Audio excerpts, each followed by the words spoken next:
নদীর খালের বরিশালে এক তৃতীয়াংশ ভোট কেন্দ্রই ঝুঁকিপূর্ণ বলে চিহ্নিত করা হয়েছে, যার মধ্যে আবার 114টির কেন্দ্রের বেশি ঝুঁকিপূর্ণের তালিকায় রয়েছে। তাই সুষ্ঠু ভোট নিয়ে শঙ্কা প্রকাশ করেছেন প্রার্থীরা। বিধান সরকারের প্রতিবেদনে বিস্তারিত। বরিশাল 5 সদর আসনে শেষ মুহূর্তে চলছে প্রার্থীদের নির্বাচনী প্রচার। বাড়ছে অভিযোগ, পাল্টাপাল্টি অভিযোগ। প্রশ্ন উঠেছে প্রার্থীদের নিরাপত্তা নিয়েও।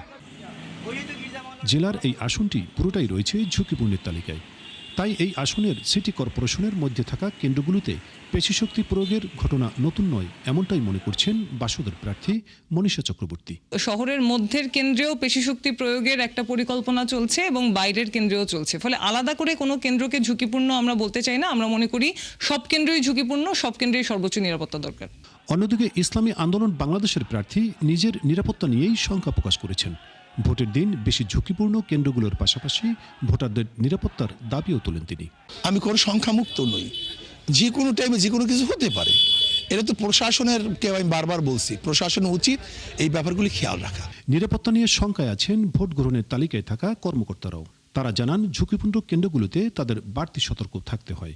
নিজের নিরাপত্তার পাশাপাশি ব্যালট পেপার এবং ভোট বাক্স নিরাপদ স্থানে রাখতে হয়।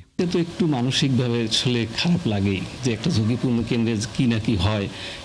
আমাদের নির্বাচনী যে বিধি আছে, আমরা যথাযথ নিয়ম মেনে ঝুঁকিপূর্ণ পরিস্থিতি ট্যাকেল দেওয়ার চেষ্টা করি। তবে এ নিয়ে উদ্বেগ হওয়ার কোনো কারণ নেই বলে জানালেন জেলা পুলিশ সুপার। বেশি ঝুঁকিপূর্ণ কেন্দ্রে বাড়তি ব্যবস্থা থাকবে বলেও জানান তিনি। এখানে তো ইন অ্যাডিশন পরিপত্র অনুযায়ী যেভাবে থাকবে, সাথে ইন অ্যাডিশন আমাদের কিন্তু বডি ওন ক্যামেরা আছে 114টা কেন্দ্রে, যেটা অধিক গুরুত্বপূর্ণ। তো এটা নিয়ে আমাদের ভালো প্রিপারেশন আছে এবং আমাদের অফিসাররা এটা নিয়ে নিয়মিত এটা নিয়ে প্র্যাকটিস করছে। বরিশাল জেলার 6টি আসনের 934টি কেন্দ্রে এবার ভোট নেওয়া হবে। এর মধ্যে 299টি কেন্দ্রই ঝুঁকিপূর্ণ, আর 114টি কেন্দ্র বেশি ঝুঁকিপূর্ণের তালিকায় রয়েছে। বিধান সরকার, 71, বরিশাল। দর্শক, বরিশালের ঝুঁকিপূর্ণ আসনগুলো নিয়ে আরো বিস্তারিত জানবো। আমাদের সাথে আমাদের সহকর্মী বিধান সরকার যুক্ত হচ্ছেন। বিধান, কোন কোন আসনগুলো বেশি ঝুঁকিপূর্ণ এবং ঝুঁকি মোকাবেলায় কি কি ধরনের ব্যবস্থা নিয়েছে প্রশাসন? আপনি জানেন যে নদীখালের বরিশাল, এবং এই নদীখালের বরিশালে বেশ কিছু জায়গা রয়েছে যে চরাঞ্চল যেগুলো রয়েছে দুর্গম, সেইগুলো তারা কিন্তু চিহ্নিত করে প্রশাসন। ইতিমধ্যে আপনি পরিষদে জানতে পেরেছেন যে 934টা আসনের মধ্যে 114 আসনটি একেবারে খুবই ঝুঁকিপূর্ণ, অতি গুরুত্বপূর্ণ হিসেবে তারা বিবেচনা করছে। এবং সেই অনুযায়ী জেলা পুলিশ সুপার যে কথাটি বলছেন, তাদের কিন্তু বিভিন্ন ধরনের ফোর্স রয়েছে এবং পুলিশ থাকছে, প্রায় 2100 পুলিশ থাকছে এই কেন্দ্রগুলিতে পাহারা দেওয়ার জন্য, যাতে ভোটাররা নির্বিঘ্নে ভোট দিতে পারেন।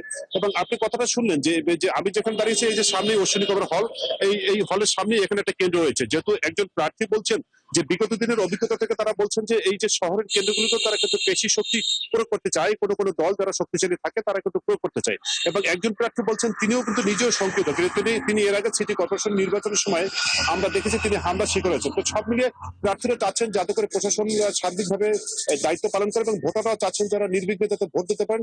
এই চিত্রই কিন্তু এখন বরিশালে রয়েছে এবং ভোটারদের কামনা, প্রার্থীদের কামনা সব মিলিয়ে প্রশাসন যদি ব্যবস্থা নিতে পারে, তাহলে ভোটের দিন সুষ্ঠু পরিবেশে ভোট হোক, এটা সবারই কামনা। বিধান সরকার, পরবর্তীতে আপনার সাথে আবার যোগাযোগ করবো। ধন্যবাদ সময়টুকু দেওয়ার জন্য। দর্শক, আমাদের সাথে আমাদের সহকর্মী বিধান সরকার যুক্ত ছিলেন, জানাচ্ছিলেন বরিশালের ঝুঁকিপূর্ণ আসনগুলো নিয়ে বিস্তারিত তথ্য।